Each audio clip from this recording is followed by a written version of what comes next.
షేక్ అన్వర్ గారి millionaires wealth creation workshop November 20న నిర్వహిస్తున్న ప్రోగ్రాంలో జాయిన్ అవ్వాలనుకుంటే వెంటనే సంప్రదించండి.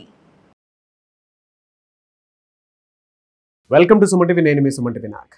చాలా మంది డిఫమేషన్ కేసు వేస్తూ ఉంటారు. పరువు నష్టము. ఈ పరువు నష్టం అంటే ఏంటి? ఎన్ని రకాలుగా ఉండేటువంటి అవకాశం ఉంటుంది? పరువు నష్టం దావా కేసు వేయాలి అని అంటే జనరల్గా ఉండాల్సినటువంటి అంటే దాని చుట్టూ ఉండాల్సినటువంటి అంశాలు ఏంటి? ఎందుకంటే మనమేదో చిన్నప్పటి నుంచి పుట్టి పెరిగి ఒక రెప్యుటేషన్ ఫామ్ చేసుకున్న తర్వాత కొంత సమాజంలో మనకంటూ పేరు ప్రఖ్యాతులు సంపాదించుకున్న తర్వాత మన గురించి అబ్యూస్ చేసి మాట్లాడేటువంటి వాళ్ళు చాలామంది ఉంటూ ఉంటారు. అటువంటి వాళ్ళని కంట్రోల్ చేయాలి అని అంటే జీవితంలో చట్టపరంగా ముందుకు వెళ్ళాలి అని అంటే ఏ విధంగా వెళ్ళాలి, దానికి నియమ నిబంధనలు ఏంటి, ఒకవేళ మనల్ని నిజంగానే ఆ విధంగా అబ్యూస్ చేస్తే వారిపై ఎలాంటి చర్యలు తీసుకోవాలి, ఎన్నేళ్ళు జైలు శిక్ష ఉంటుంది, అటువంటి వాటికి అనేది ఈరోజు మనతో పాటు ప్రముఖ అడ్వకేట్ శశికాంత్ గారు ఉన్నారు. వారి మాటలు తెలుసుకుందాం. Hello sir. నమస్తే అండి. సార్, ప్రతి ఒక్కరూ సార్ అంటే సొసైటీలో రెప్యుటేషన్ అనేటువంటిది ఒకటి ఉంటుంది కదా. ఎవరైనా సరే పేరు ప్రఖ్యాతులు, కీర్తి, పరువు అనేటువంటి దానికి ఎక్కువ ప్రాధాన్యం ఇస్తూ ఉంటారు. అవునండి. పరువు ఇన్ ద సెన్స్ అక్కడ కష్టపడి సంపాదించుకున్నటువంటి పేరు, కరెక్ట్. దానితో పాటు కుటుంబం, సమాజంలో నా కుటుంబం ఇలా ఉండాలి అనుకునేటువంటి ఆలోచన క్రియేట్ చేసి ముందుకెళ్ళేటువంటి అంటే మగాడు సంఘజీవి ఎలా అయినా సరే సరే అంటే ఆడవాళ్ళైనా సరే మగవాళ్ళైనా సరే ఈ పరువు అనేటువంటి పేరు మీదే మగాడు లోపల కుమిలిపోతూ బతుకుతూ ఉంటారు. నాకు ఇలా ఉండాలి అని. దాని మీద గనక భంగం కలిగితే చట్టపరంగా ఎలాంటివి శిక్షలు ఉంటాయి, ఏ విధంగా ఉంటుంది, అసలు పరువు నష్టం అంటే ఏ విషయాలు పరిగణలోకి తీసుకుంటారు? మంచి టాపిక్ నాగరాజు గారు. ఇది trending topic because today's generation is all into social media కాబట్టి it is a trending topic. పరువు అంటే ఫేమ్, పరువు నష్టం అంటే ఫేమ్, దాన్ని కలిపితే ఫేమ్, డిఫమేషన్ అవుతుంది. పరువు నష్టం ఫస్ట్ ఎవరికి అవుతుంది? అందరికీ పరువు నష్టం అవదు నాగరాజు గారు. మీకు పరువు ఉండాలి. పరువు ఉంటేనే ఆ పరువు నష్టం కలుగుతుంది. ఓకే. మహా పెద్ద పెద్ద వ్యక్తులు, యాక్టర్లు, బిజినెస్ మ్యాన్లు, అధినేతలు, సంస్థ అధినేతలు, వీళ్ళందరికీ ఎన్నో సంవత్సరాలు వాళ్ళు కష్టపడి 15 సంవత్సరాలు, 20 సంవత్సరాలు, 30 సంవత్సరాలు కష్టపడితే ఆ పరువు అన్నది ఫామ్ అవుతుంది.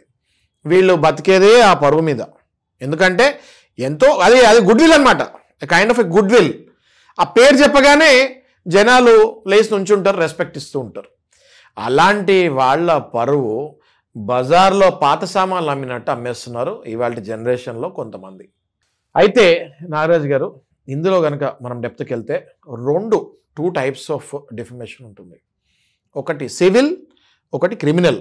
అందులో ఏంటి అంటే లిబెల్, స్లాండర్, ఇవన్నీ కూడా లీగల్ టర్మినాలజీ. లిబెల్ డిఫమేషన్ అంటే ఏంటి? రాతపూర్వకంగా న్యూస్ పేపర్స్లో, మ్యాగజైన్స్లో, బుక్స్లో వాళ్ళ గురించి ఇష్టం వచ్చినట్టు రాసిస్తారు. ఎవరో చరిత్ర రాస్తారు బయోగ్రఫీ అని, అందులో ఇంకోటి పరువు తీస్తూ ఉంటారు. వెబ్సైట్స్లో కూడా వెబ్సైట్స్ మేము చెప్తున్నా మీకు, బుక్కులు, వెబ్సైట్లు, వాట్సాప్ గ్రూపులు, న్యూస్ పేపర్లు, మ్యాగజైన్లు, సోషల్ మీడియాలు, any print media, any social media, ఇవన్నిట్లో కూడా ఇష్టం వచ్చినట్టు రాసిన, ఇష్టం వచ్చినట్టు ఏదైనా పెట్టిన, వీడియోలు పెట్టిన ఒక మనిషి గురించి, ఇవన్నీ కూడా లిబెల్ డిఫమేషన్ కిందకు వస్తుంది. నెక్స్ట్ స్లాండర్ డిఫమేషన్ గురించి మాట్లాడదాం. స్లాండర్ డిఫమేషన్ అంటే సింపుల్, రెండే ఉంటాయి. ఒకటి వర్బల్, ఒకటి జెస్చర్స్. మీరు కొన్ని పిక్చర్స్లో తీసుకుంటారు ఈ మధ్య, కొంతమంది డైరెక్టర్లు కూడా డైరెక్ట్గా డిఫమేషన్ లాగానే చేస్తున్నారు. ఓకే. అంటే మీరు ఫర్ ఎగ్జాంపుల్ తీసుకోండి, ఏదో ఒక టీచర్లో ఒక సినిమాలో ఉపాధ్యాయుడు ఉంటాడు. ఆ ఉపాధ్యాయుడు ఏదో రాస్తుంటే వెనక నుంచి వీళ్ళు గలీజ్గా మాట్లాడుతూ ఉంటారు students. That is called libel defamation. Okay. ఒక క్యాస్ట్ గురించి, ఒక రిలీజన్ గురించి మనం చాలా మూవీలో చూసాము. ఒక క్యాస్ట్ గురించి ఎగతాళి చేస్తే తర్వాత అద్దాలు బయలునాయి వాళ్ళ ఇళ్లలో. అది defamation. That's called slander defamation. అంటే మీకు చెప్పాలంటే చేష్టలు ఉంటాయి కొన్ని, నేను చెప్పలేను, చేతులతోటే చేసి చూపిస్తారు కొన్ని. అవన్నీ కూడా దట్ విల్ కమ్ అంటే స్లాండర్ డిఫమేషన్. నాగరాజు గారు, అంతెందుకండి, మనం ఉదాహరణకు తీసుకుంటే ఇప్పుడు గ్రో అయ్యే వ్యక్తులు, ఫిల్మ్ స్టార్స్, పొలిటీషియన్స్, ఈ ముగ్గురు చాలామంది ఎఫెక్ట్ అవుతున్నారండి. ఫర్ ఎగ్జాంపుల్ మనం కనుక ఇండస్ట్రీ తీసుకుంటే అల్లు అర్జున్ చాలాసార్లు చెప్పాడు. డైరెక్ట్గా ఆయన స్టేజ్ మీద ఉన్నప్పుడే చెప్పారు. ఆయన ఏమిటండి ఆ కమెంట్స్ కింద కొంచెం చూసుకొని పెట్టండి, దారుణంగా మీరు తల్లిదండ్రులు కూడా దూషిస్తున్నారు, అది కరెక్ట్ కాదు అని అల్లు అర్జున్ బై హిమ్సెల్ఫ్ ఒక్కసారి కాదు, బహుశా నేను 2-3 సార్లు విన్నాను ఆయన చెప్తాం ఇది. అంత దారుణంగా పెట్టకండి, కమెంట్స్ పెట్టేటప్పుడు ఒక్కసారి మీ ఫ్యామిలీ కూడా ఆలోచించి పెట్టండి అని చెప్తాం జరిగింది. నెక్స్ట్, ఎవరైనా అప్కమింగ్ హీరోస్ వస్తే ఆ హీరోకి నిద్ర పట్టకుండా చేస్తున్నారు. వేరే వాళ్ళు ఎవరో కాదండి, ఆ మనుషులు ఆ హీరోతో పాటు పెరిగిన మనుషులు, వాళ్ళ ఫ్రెండ్స్, పడని గిట్టని వాళ్ళు అబ్బా వీడు హీరో అయిపోయాడా, వీడికి అంత సీన్ ఉందా అన్నది నేను చెప్పే చాలా తక్కువ. దాని కింద తిట్టే తిట్లు ఒక్కొక్కటి ఎంత బండబూటులు అంటే, ఈ మధ్య కిరణ్ అబ్బవరం కొత్తగా వచ్చాడు, ఆ హీరో చెప్పాడు, ఆ రాత్రి తాగేటప్పుడు ఎవడో ఫోన్ చేస్తాడంట ఫ్రెండ్, 10,000 అడిగితే ఇవ్వకపోతే ఇన్స్టాగ్రామ్లో కింద పెట్టేస్తాడంట, అరే ఈ 10,000 కూడా ఇవ్వలేరా నీ బతికి ఎట్లాంటిది అదే అని. సో ఇట్లా స్టార్ చెప్పాడండి, ఇది నేను చెప్పింది కదా, కిరణ్ అబ్బవరం కొత్తగా వస్తున్నట్టున్నాడు ఆ అబ్బాయి చెప్పాడు. ఇట్లా ఈ రకంగా పరువు తీసే కార్యక్రమానికి వెళ్తున్నారు. ఎవరికి పరువు తీస్తారు? ఇళ్ళకేలా ఉందంటే కామన్ మ్యాన్ పరిస్థితి దారుణం కదా. కామన్ మ్యాన్ అయితే ఇంకా ఇన్ఫ్లుయెన్సర్స్ ఉన్నారు, ఇప్పుడు మళ్ళాంటి వాళ్ళు ఉన్నారు, ఇప్పుడు నాలాంటి వాళ్ళు ఉన్నారు, నీలాంటి వాళ్ళు ఉన్నారు. మనకి ఎలాంటి కమెంట్స్ వస్తున్నాయి కింద మనకు తెలుసు కదా, రైట్? సో అప్పుడప్పుడు ఎదిగే వ్యక్తులు, ఇన్ఫ్లుయెన్సర్స్ కానివ్వండి, చిన్న చిన్న వ్యక్తులు అప్పుడప్పుడు ఏదైనా సోషల్ మీడియాలో వాళ్ళ ప్రోడక్ట్ గురించి ఎక్స్ప్లెయిన్ చేసే వాళ్ళు కానివ్వండి, కింద అమ్మ బూతులు తిడుతున్నారు నాగరాజు గారు.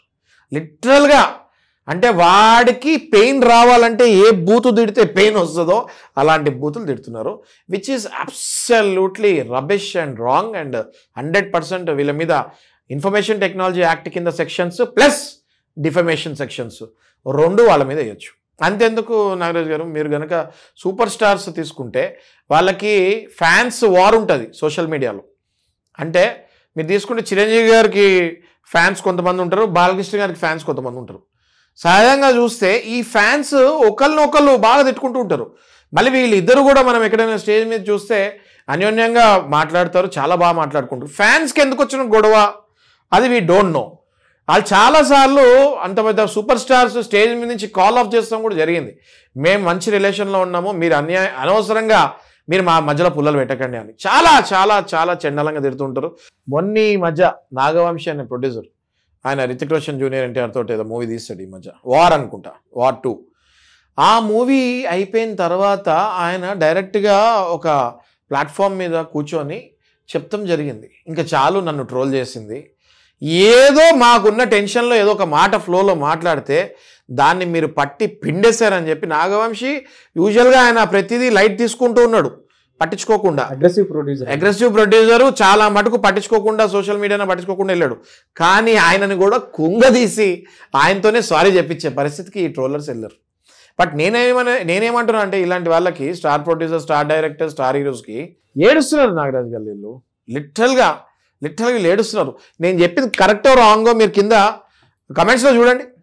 వాళ్ళ ఇన్ఫర్మేషన్ ఎట్లాగో డిస్క్లోజ్ కాదండి, మీది ఎట్లాగో కమెంట్స్లో మీరు కమెంట్ పెట్టండి, అవునా కాదా, నేను చెప్పేది అవునా కాదా, ఇంకేం మాట్లాడకండి, అవునైతే అవునని పెట్టండి. మీకు ఎన్ని అవునులు వస్తాయో చూడండి నాగరాజు గారు. డిఫమేషన్ అన్నది చాలా ఈజీగా కేర్ అని మాట్లాడుతున్నారు జనాలు, కానీ అట్లా కాకుండా ఒక్కొక్కడిని పట్టి వాడికి నోటీసులైనా పంపించాలి అట్లీస్ట్. ఎట్లా సార్ అది, అంటే ప్రాసెస్ ఏ విధంగా? ఒక్క అడ్వకేట్ని అప్రోచ్ అయితే ఫస్ట్ ఆ స్క్రీన్ షాట్ తీసేసుకొని దాని IP అడ్రస్ తీసుకొని, అది ఆడు ఎవడో ఏ ల్యాప్టాప్ వాడుతుండో, ఏ వైఫై కనెక్టివిటీ నుంచి వాడుతుండో తీసుకొని సైబర్ ద్వారా వాడిని ఈజీగా వాడి పేరేంటో బయటకు లాగేచ్చు. లాగిన తర్వాత ఆడి అడ్రస్కి, ఆడి వాట్సాప్ నెంబర్కి, ఆడి ఈమెయిల్ ఐడికి అడ్వకేట్ నుంచి మంచి సాలిడ్ ఒక నోటీస్, డిఫమేషన్ నోటీస్ పంపించి, ఇంత పెనాల్టీ కట్టాలరా నువ్వు, ఓన్లీ పెనాల్టీతో వదలం నిన్ను జైలుకు కూడా పంపిస్తాము, మర్యాదపూర్వకంగా నువ్వు వచ్చి క్షమాపణ చెప్పి దానికి తగ్గ కంపెన్సేషన్ పే చేస్తే వదిలేస్తాం, లేకపోతే నిన్ను వదిలే ప్రసక్తే లేదని అడ్వకేట్ దగ్గర నుంచి నోటీస్ పెట్టచ్చు.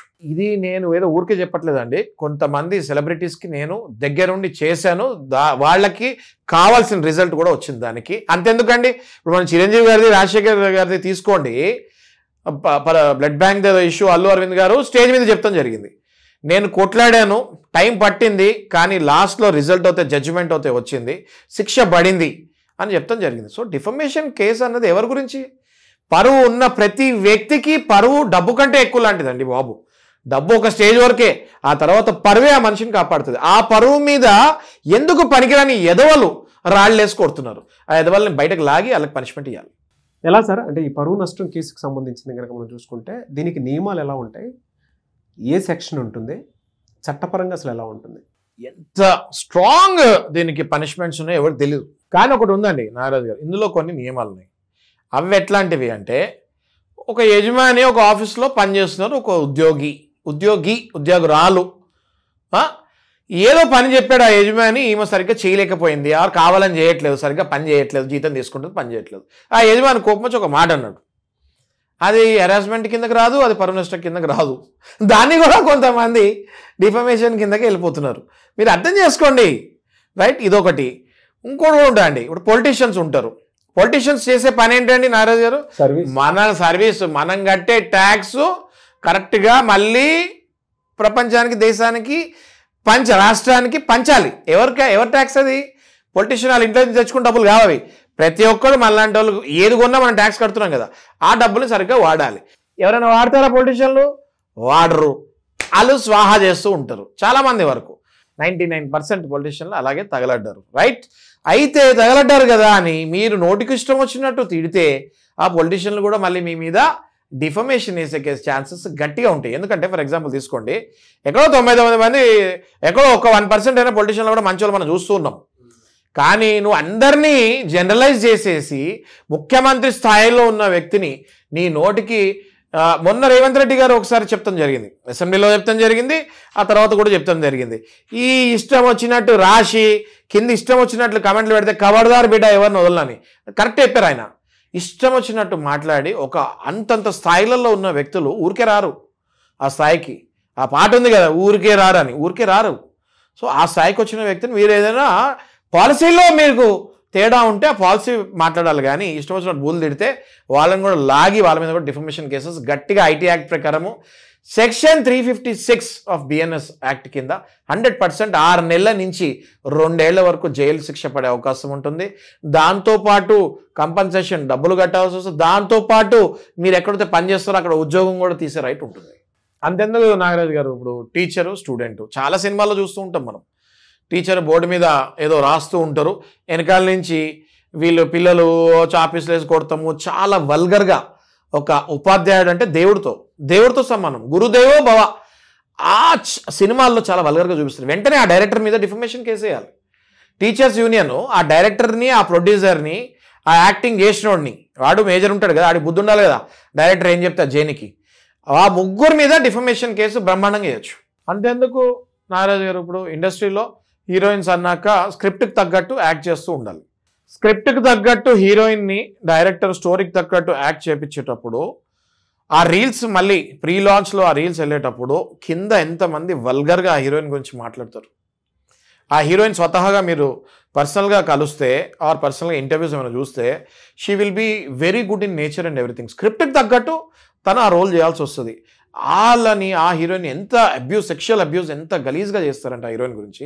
చాలామంది హీరోయిన్స్ కూడా ఈ మధ్య బయటకు వచ్చి మాట్లాడటం జరిగింది, కేసులు కూడా వేస్తాం జరిగింది. సో నేనేమంటున్నా అంటే, మీ పరువుకి ప్రతిష్ట ఎవరైనా ఊరికే గాలి ఎదవలు ఇంట్లో కూర్చొని ఏమి పని పాట లేని ఎదవలు ఏదైనా మీ పరువు ప్రతిష్ట, మీ పరువుకి భంగం కలిగేయాలనుకుంటే ఖచ్చితంగా వాళ్ళకి మీరు ఇమీడియట్గా చెక్ పెట్టాలి, మంచి అడ్వకేట్స్ని అప్రోచ్ అవ్వాలి. వాళ్ళ అడ్రస్లో IP అడ్రస్ ఇవాళ రేపు ఎవరైనా ఎక్కడున్నా పాతలలో లాగి ఆడికి నోటీస్ పెట్టాలి, ఆడి మీద కేసు వేయాలి. ఇలాంటి కేసులు చాలా విపరీతంగా అవుతేనే ఎవడైనా పెట్టాలి అంటే వాళ్ళ ఏళ్ళు వనకాలి. నేనేం చెప్తాను నాగరాజు గారు, డిఫమేషన్ కేసెస్ చాలా హ్యాండిల్ చేస్తున్నాం కాబట్టి ఇట్లాంటి వీడియోలు పరువు ఎవరిదైతే పోతుందంటో ఈ వీడియోని అవేర్నెస్ క్రియేట్ చేయండి. నేను నా పరువు కాపాడుకోవచ్చు అన్నది ఈ వీడియో చూసిన వాళ్ళకి ప్రతి ఒక్కరికి తెలుస్తుంది. ఎలా సార్ మరి, అంటే పరువు నష్టం దావా కేసు వేయాలంటే ఏముండాలి అసలు వీళ్ళ దగ్గర? చాలా చక్కటి క్వశ్చన్ అడిగారు. ఫైనల్గా పరువు నష్టం కేసు వేయాలంటే ఊరికే ఏదో వాడినని ఇదన్నాడు వీళ్ళని ఇదన్నారు అని చెప్పేస్తాం కాదు. చాలా ఒక స్ట్రక్చర్డ్గా వెళ్ళాలి. ఎలా పరువు నష్టం చేస్తారు? స్లాండరా, లిబలా అంటే మాటల ద్వారా జస్టిస్ ద్వారానా, లేకపోతే రాతపూర్వకంగా చేష్టలు ఇట్లాంటి ద్వారానా? ఒకవేళ చేష్టలు మాటలు అయితే దానికి ఎవిడెన్సెస్ క్రియేట్ చేయాలి. ఫర్ ఎగ్జాంపుల్ నేను చిన్న ఉదాహరణ ఇస్తాను మీకు. ఒక న్యూస్ పేపర్లో మీ గురించి ఒక ఆర్టికల్లో లేకపోతే మీ గురించి పేజ్ 3లోనో ఒక స్టార్ గురించి ఇన్ఫర్మేషన్ వచ్చిందని ఒకటి రాస్తాడు. వెంటనే వాళ్ళకి నోటీస్ పెట్టాలి. నువ్వు రాసావు, నో ప్రాబ్లం, కానీ దానికి నీకు ఎవిడెన్స్ ఉందా? వాడు కనుక ఎవిడెన్స్ ఆ నోటీస్కి రిప్లై ఇవ్వకపోతే వెంటనే ఆ నోటీస్ పట్టుకొని మీరు కోర్టుకి వెళ్ళి డిఫమేషన్ కేసు, సివిల్, క్రిమినల్ 2 కూడా లాంచ్ చేయాలి వాళ్ళ మీద. మనం చేసేదే ఈ వీడియోలు అవేర్నెస్ గురించి నాగరాజు గారు. ఇవి దయచేసి ఒక 10 మందికి షేర్ చేస్తే వాళ్ళకు కూడా ఇది ఒక నాలెడ్జ్ లాగా ఉంటుంది. కాబట్టి దయచేసి షేర్ చేయండి. ట్రూ సార్, ఎందుకంటే వాళ్ళ యూట్యూబ్ ఛానల్స్ అంటే సోషల్ మీడియాలో ఎక్కడ చూసుకున్నా, ఇన్స్టాగ్రామ్ కానీ, ఫేస్బుక్ కానీ, యూట్యూబ్ కానీ, లేదా వాట్సాప్ గ్రూపుల్లో, ఫ్యామిలీ గ్రూపుల్లో కానీ, లేదంటే కమ్యూనిటీ గ్రూపుల్లో కానీ, లేదా జనరల్ ఫ్రెండ్స్ కామన్ గ్రూప్లో కూడా ఈ బాడీ షేమింగ్ దగ్గర నుంచి పరువు తీసేటువంటి పనులు ఎక్కువగా చేసేటువంటి వాళ్ళే ఉన్నారు. అలాంటి వాళ్ళకి మీలాంటి వాళ్ళు ఉన్నారు అనేటువంటి విషయం కూడా తెలియాలి. అండ్ ఇప్పటికీ చాలామంది సెలబ్రిటీస్కి మీలాంటి వాళ్ళు పక్కనే ఉన్నారు కాబట్టి సో కొన్ని తగ్గుతూ వస్తున్నాయి. ఫర్దర్గా కూడా వీటికి సంబంధించినటువంటి విషయాల్లో ఈ అవేర్నెస్తో పాటు మీలాంటి వాళ్ళు ఉండాలని మనస్ఫూర్తిగా కోరుకుంటున్నాను. చూద్దామండి, దీని బారిన పడినటువంటి వాళ్ళు ఎవరైతే ఉన్నారో మీ అభిప్రాయం, మీ జీవితంలో జరిగినటువంటి వాటి మీద కూడా ఏదైనా డౌట్స్ ఉన్నా కింద కామెంట్ బాక్స్లో మాత్రం పోస్ట్ చేయడం మర్చిపోవద్దు. ఎనీవేస్, థ్యాంక్ యూ అండి, thank you so much Shashikanth గారు. Thank you. సుమన్ టీవీలో మీ పర్సనల్ అండ్ బిజినెస్ ప్రమోషన్స్ కోసం కింది నెంబర్కి కాంటాక్ట్ చేయండి.